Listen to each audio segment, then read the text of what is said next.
hermanos, está en Malaquías, profeta Malaquías, capítulo 3, versículo 6. Dice así la palabra: porque yo, Jehová, no cambio. Por esto, hijos de Jacob, no habéis sido consumidos. Bueno, hoy vamos a hacer una pausa al estudio que estamos siguiendo de Primera de Pedro para tratar un tema acerca de la naturaleza de Dios, acerca de sus atributos.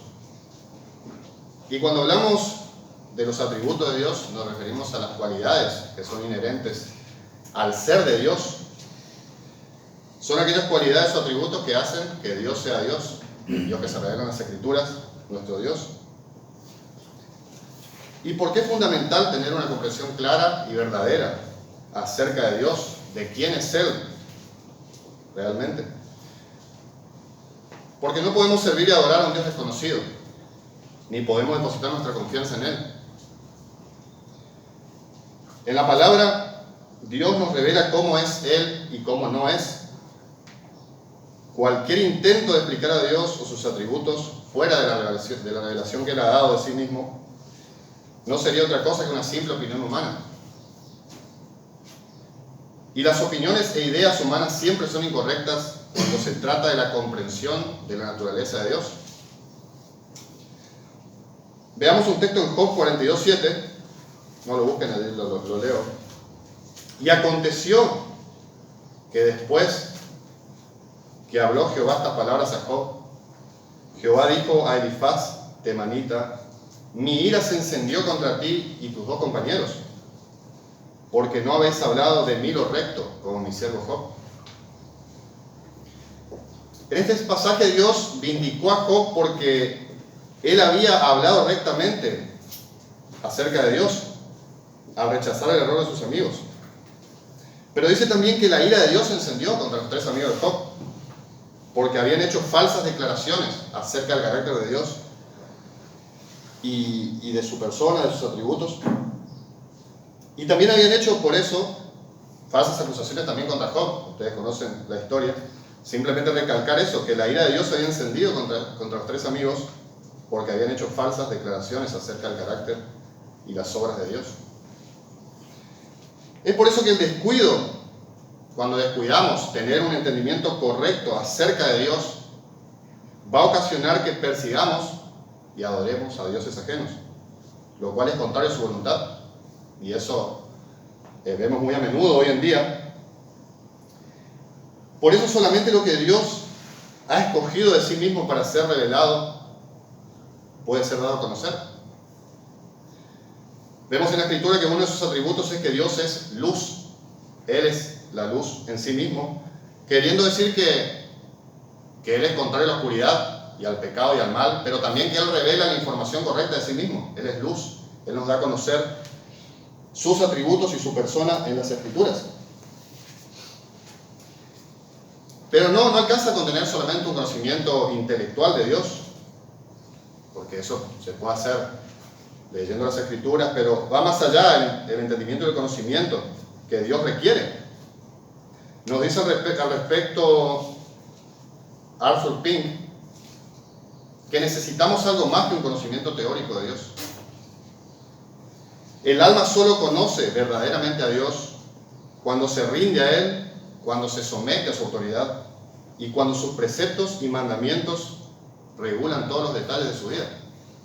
Ese es el verdadero conocimiento de Dios, no meramente un conocimiento intelectual que lo podemos aprender, sino que ese conocimiento va anexado a rendir toda nuestra vida a Él, toda nuestra alma. Eso implica que Él es el Señor. Cuando nos rendimos a Él, cuando nos sometemos a su autoridad y cuando sus preceptos y mandamientos regulan todos los detalles de la vida. Eso precisamente vimos hoy en el Salmo, en la lectura. Otros textos relacionados: y conoceremos y proseguiremos en conocer a Jehová, dice en Oseas 6:3.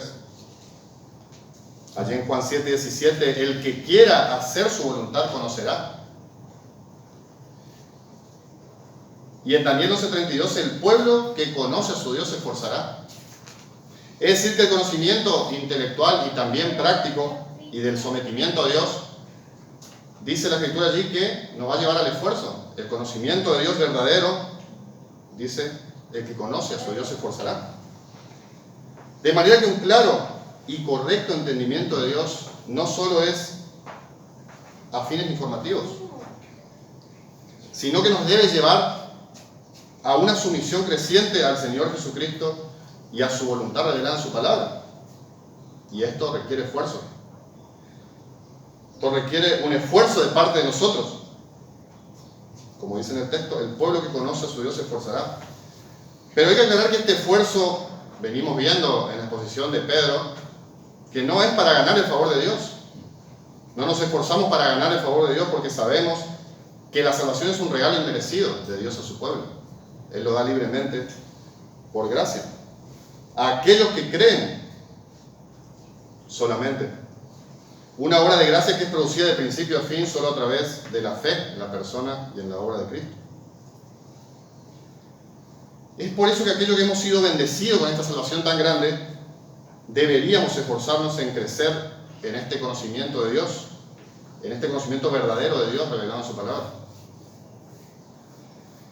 Dice nuestro texto principal, porque yo Jehová no cambio, por esto, hijos de Jacob, no habéis sido consumidos. Y en este pasaje encontramos uno de los atributos de Dios. Dijimos que íbamos a abordar el tema de la naturaleza de Dios y específicamente la inmutabilidad de Dios, es decir, la característica de Dios o la cualidad de Dios que hace que Él sea distinto a todo lo creado, porque Él no cambia. Como decimos, es una cualidad que distingue a Dios de todas sus criaturas. Dios es el mismo eternamente y para siempre. Él no está sujeto a cambios en su ser, en su carácter o en sus decretos. Nosotros como criaturas sí estamos sujetos a cambios constantes, eso lo vemos diariamente en el mundo, precisamente todo lo que estamos viviendo, un cambio radical mundialmente. Vemos en nuestras propias circunstancias diarias cómo debemos cambiar y las mismas circunstancias provocan que cambiemos. Nuestras decisiones, nuestras metas, propósitos, muchas veces esas decisiones las cambiamos en la semana o en el día. Es que somos finitos, somos mudables, nosotros sí somos cambiantes. Eso es propio de todo lo que ha sido creado. Es algo que la creación misma posee. Es por eso que cuando hablamos de la inmutabilidad de Dios, estamos hablando de algo que es incomunicable, lo que se llama las cualidades incomunicables de Dios. Nosotros estamos por ver la inmutabilidad, pero también tenemos la omnipotencia, la omnipresencia, la omnisciencia de Dios y otros atributos que solamente pertenecen a Dios, no a su creación. Es por eso que a Dios se lo relaciona o se lo llama la roca inconmovible, la roca de la eternidad, también cantamos. Esa roca que es inamovible, todo lo demás se mueve o cambia, pero Dios permanece para siempre, porque Él es eterno. Y acompáñenme a buscar allí un texto en Santiago 1.17. Santiago 1.17 dice así: toda buena dádiva y todo don perfecto desciende de lo alto del Padre de las luces, en el cual no hay mudanza ni sombra de variación. Santiago utiliza esta expresión aquí, el Padre de las luces, para aludir a Dios como el Creador, donde las luces se refiere al sol, la luna y las estrellas. Desde nuestro punto de vista, esos cuerpos celestiales se comportan de distintas maneras, ¿cierto? En cuanto a su rotación, su movimiento que realizan, dictan el paso de los días y de las noches y poseen distintos grados de intensidad. Allí Santiago utiliza este ejemplo para aludir a que Dios es distinto a todo ello, porque Él permanece para siempre, Él nunca cambia. Consideremos nuestra vida cristiana, hermanos, podemos pensar en nuestra vida cotidiana. Muchas veces nos sentimos fuertes en el Señor y otras desanimados. A veces nuestra fe se encuentra arriba y otras se encuentra abajo. La vida cristiana está llena de fluctuaciones. Somos fluctuantes, somos cambiantes. ¿Qué cristiano puede decir que no experimenta cambios en su vida y en sus virtudes? Todos la tenemos. Es por eso que el proceso de santificación implica esa fluctuación cotidiana en nosotros. Entonces, respecto de la inmutabilidad de Dios, abordamos en primer lugar que Dios es inmutable en esencia. Es decir, que su naturaleza y su ser son infinitos. Cuando hablamos de esa inmutabilidad en esencia, hablamos de que su naturaleza y su ser son infinitos. Por lo tanto, no están sujetos a cambio alguno. Y cuando hablamos de naturaleza nos referimos a esas cualidades de Dios. Podemos nombrar su santidad, su justicia, su soberanía, su amor, su gracia, su misericordia, su omnisciencia, su omnipotencia, su omnipresencia, etc. Hay muchos más.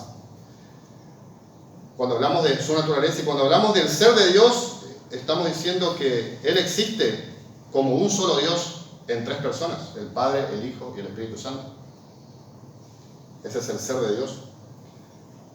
Dios hace una afirmación absoluta en nuestro texto allí en Malaquías: yo, Jehová, no cambio. No cambio. Entonces, esta inmutabilidad de Dios es necesaria para su perfección, para que Él sea como es, perfecto. Porque Él nunca ha evolucionado, nunca ha crecido ni ha mejorado. Lo que Él es hoy, como se revela en las Escrituras, siempre lo ha sido y siempre lo será, eternamente y para siempre. Es imposible que algo externo a Él mismo le afecte. Dios no puede cambiar ni para bien ni para mal. ¿Se acuerdan el episodio allí cuando Moisés habla con Dios en la zarza allí? En Éxodo capítulo 3, Moisés le pregunta a Dios su nombre. En medio de la zarza que ardía y no se consumía, y Dios le dice allí, Él le respondió: yo soy el que soy. Y dijo: así dirás a los hijos de Israel: yo soy, me envió a vosotros.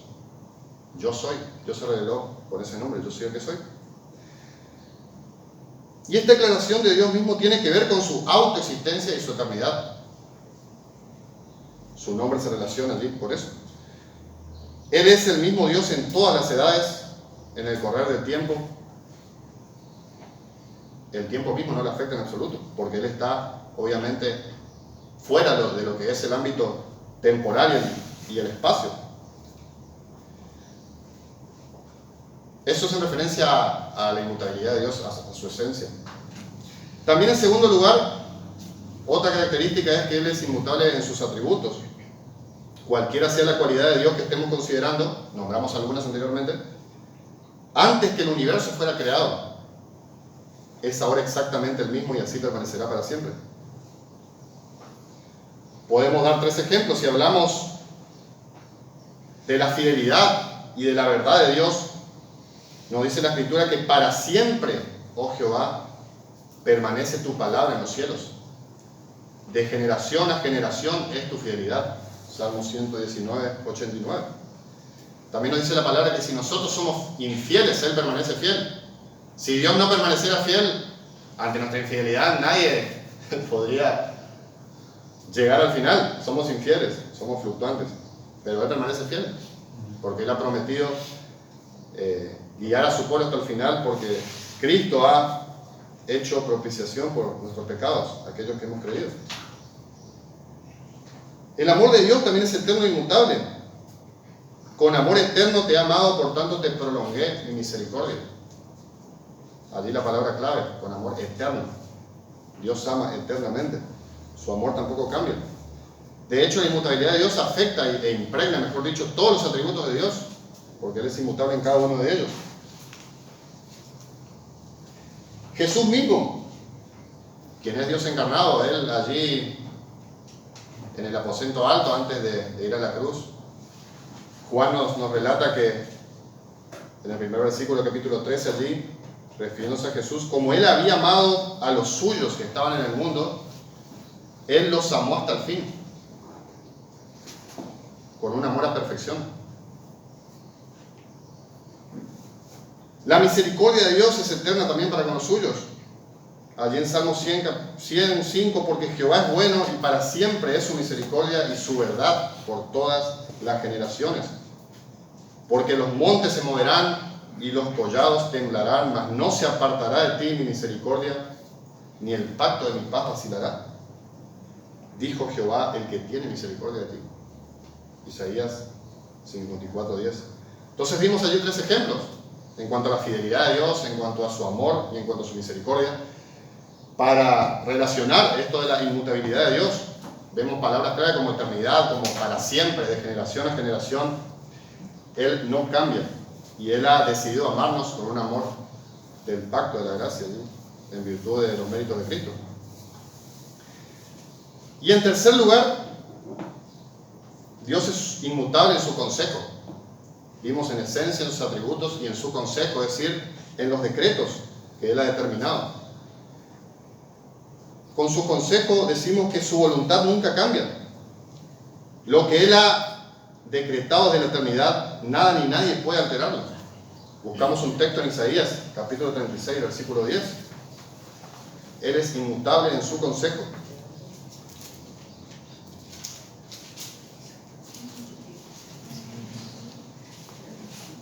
Isaías 36, 10. Que anuncio lo por venir desde el principio y desde la antigüedad, lo que aún no era hecho. Que digo, mi consejo permanecerá y haré todo lo que quiero. Él es inmutable en su consejo. Nosotros como hombres hacemos planes cada día, ¿cierto? Nos planteamos metas, pero muchas de ellas no se dan como habíamos planeado.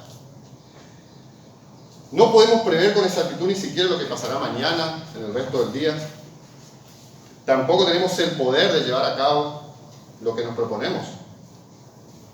Por eso es que cambiamos de parecer habitualmente. Es decir, no podemos tener previsión de lo que va a pasar ni tenemos el poder para llevar a cabo todo lo que nos proponemos. Pero si Dios cambiara sus propósitos, habría algún defecto de sabiduría o de previsión en Él. Si Dios no fuera inmutable, habría algún defecto de sabiduría o de previsión en Él. Pero sabemos que este no es el caso, ya que esta es la razón por la que los hombres cambian sus planes. Pero el conocimiento de Dios es perfecto. Dios no procede gradualmente o por etapas como nosotros lo hacemos. Él ve todas las cosas con una perspectiva completa delante de sí. Todas las cosas, como leímos en el texto, conocidas son a Dios todas sus obras. Es decir que esa perspectiva completa implica el pasado, el presente y el futuro están delante de Dios. Y el consejo de Jehová permanecerá para siempre, los pensamientos de su corazón por todas las generaciones. Es decir que Dios no cambia en lo que Él ha establecido, en los pensamientos de su corazón, en sus decretos, en su consejo. Dios permanece también inmutable. Entonces, al ver estos 3 aspectos, hermanos, vemos la distancia que existe entre Dios y la criatura. Dependemos por completo del Creador. Cada momento que respiramos, nadie puede sostenerse a sí mismo ni un solo instante si Dios no lo permitiera. Al comprender esta verdad, debería humillarnos el sentido de nuestra insignificancia ante la presencia del Señor.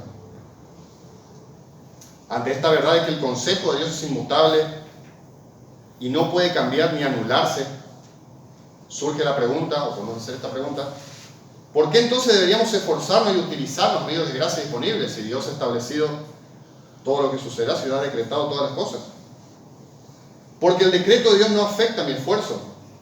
Eso lo vemos en la palabra, ya que aquel que decretó mi salvación, Él también lo hizo estableciendo los medios para lograr ese fin. Sabemos que somos salvados por gracia, por medio de la fe, y Él decretó esa salvación, pero Él lo hizo estableciendo los medios para lograr ese fin. Nosotros sabemos por la palabra que Dios sabe cuánto tiempo vamos a vivir, pero no por eso dejamos de hacer las cosas esenciales en nuestra vida. Debemos comer, beber, inclusive hacer nuestras actividades cotidianas, proyectar a futuro. De la misma manera que Dios ha decretado mi salvación mediante la utilización de la palabra y la oración, Es por eso que Pablo le dice a los filipenses, el texto conocido, ocupados de vuestra salvación con temor y temblor. Por ahí descontextualizado este texto. Porque Él es el que produce en ustedes el querer como el hacer por su buena voluntad. Es decir, el ocuparse de la salvación implica hacer uso de esos medios que Dios dejó para crecer en santificación. La palabra y la oración, y eso precisamente nos va a llevar a los otros medios, obviamente, la comunión de los hermanos, etcétera, etcétera. Porque Él produce en ustedes el querer como el hacer por su buena voluntad. Entonces el decreto de Dios no anula en absoluto la responsabilidad del creyente de esforzarse en la gracia. De esforzarse en la gracia, de crecer en el conocimiento de Dios. Entonces, la inmutabilidad de Dios tiene que ver con que Él no cambia, con que Él permanece para siempre, de generación en generación, y todos sus atributos también permanecen de la misma manera. Dios es inmutable en su naturaleza y en su ser, en sus atributos y en lo que Él ha determinado, es decir, su consejo y su decreto.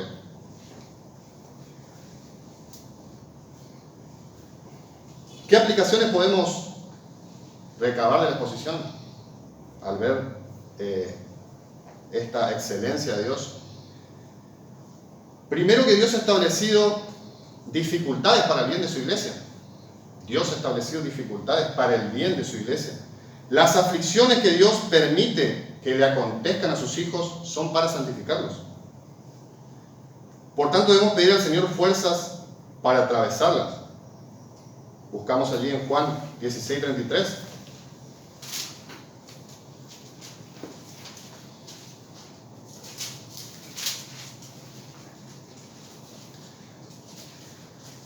Estas cosas os he hablado para que en mí tengáis paz. En el mundo tendréis aflicción, pero confiad, yo he vencido al mundo. Jesús nos está diciendo que debemos confiar, que vamos a tener aflicciones, y Dios le ha decretado, como estamos viendo. Podemos confiar plenamente en Él, en que Él cumple sus promesas. A lo largo de la Escritura vemos que Dios nunca ha defraudado a su pueblo. Y esto podemos confirmarlo en nuestras propias vidas. Él nos ha dado preciosas y grandísimas promesas de las cuales podemos estar seguros que las cumplirá. Debemos descansar con absoluta seguridad en Él porque Él es el que prometió. Como vimos anteriormente, su fidelidad también es un atributo. Si nosotros fuésemos infieles, Él permanece fiel porque Él no puede negarse a sí mismo. Descansar en Él porque fiel es el que prometió. ¿Qué prometió el Señor? Como estamos viendo en la epístola de Pedro, guardar a su pueblo, guardar a su iglesia en medio de la aflicción hasta el final. Y en esa preservación que Dios hace, como estamos viendo, debemos también esforzarnos en los medios de gracia que Él ha dejado para lograr ese fin. En segundo lugar, la inmutabilidad de Dios es un aliento para la oración. Es un aliento para la oración porque Él es digno de confianza. Ha prometido responder las oraciones de sus hijos. Él nos insta en su palabra a orar sin cesar y a no desmayar. La oración es tan importante en las Escrituras que se menciona más de 250 veces a lo largo de la Biblia. La oración diaria nos da la oportunidad de compartir todos los aspectos de nuestra vida con Dios. Nos da la oportunidad de expresar nuestra gratitud por todo lo que Él nos provee. También nos proporciona el medio para confesar nuestros pecados y pedir ayuda para vencerlos. Primera de Juan 1:9, si confesamos nuestros pecados, Él es fiel y justo para perdonar nuestros pecados y limpiarnos de toda maldad. Y por último, es un acto también de adoración y de obediencia. Debemos orar porque debemos obedecer a Dios. Él mandó a orar, el Señor nos enseñó a orar y aparece más de 250 veces en la Escritura. En tercer lugar, la inmutabilidad de Dios es un consuelo para el creyente en la seguridad de su salvación. Si estamos en Cristo, nada ni nadie nos arrebatará de su mano. Una vez que hemos sido justificados por la fe, es decir, declarados justos en el tribunal de Dios por la fe en su Hijo, no perderemos esa condición porque depende de su obra de gracia obrando en nosotros. Segunda Timoteo 2:19, el fundamento de Dios está firme. El fundamento de Dios está firme teniendo este sello. Conoce el Señor a los que son suyos y apártese de iniquidad todo aquel que invoca el nombre de Cristo. Entonces esa salvación está segura porque hemos sido justificados, pero el texto también nos dice que apártese de iniquidad aquel que invoca el nombre de Cristo. En cuarto lugar, que Dios sea inmutable no anula el deber de evangelizar, de predicar el Evangelio. Más bien lo confirma. Porque Dios, así como ha establecido todas las cosas, Él ha prometido salvar a los que creen a través de la predicación del Evangelio. Como vimos, los medios para santificarnos, la oración, la palabra, la comunión, y los medios para que Dios salve a las personas, Él ha establecido que es la predicación del Evangelio. Porque el Evangelio es poder de Dios para salvación de todo aquel que cree. Así que el llamado de Dios a todos es el mismo, todos los creyentes. Debemos predicar. Cree en el Señor Jesucristo y será salvo. Vemos en la Escritura que Dios nunca ha rechazado una sola persona que haya venido a Él en arrepentimiento y fe. Entonces, las dificultades han sido establecidas por Dios para su iglesia en primer lugar. En segundo lugar, es un aliento para orar y no desmayar, para orar sin cesar. Es un consuelo para el creyente en la seguridad de su salvación, en descansar en la promesa de que Él nos guardará y nos confirmará al final. Y la inmutabilidad de Dios no anula el evangelismo, sino que lo confirma. Debemos anunciar el Evangelio porque es el medio que Dios utilizará para traer a todos aquellos que creen en Cristo. Hasta aquí, hermanos, la reflexión de hoy. Vamos a orar para concluir.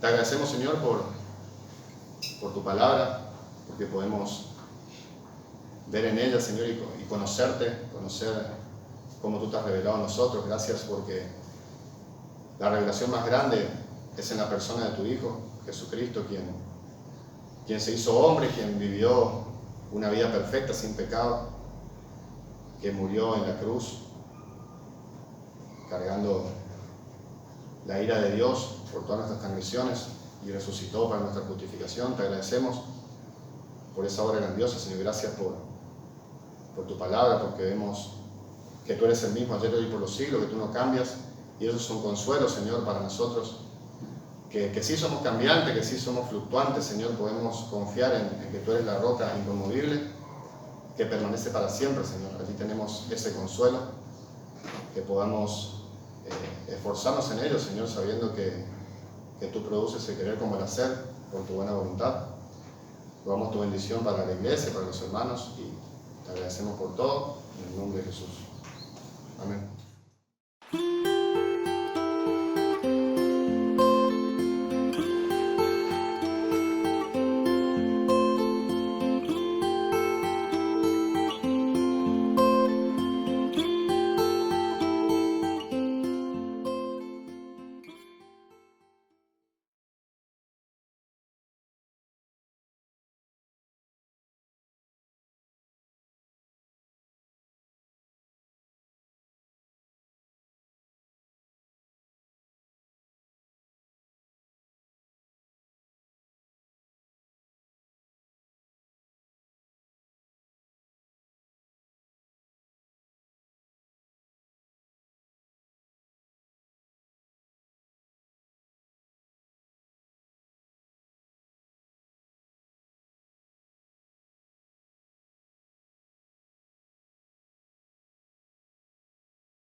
gentiles son el pueblo de Dios.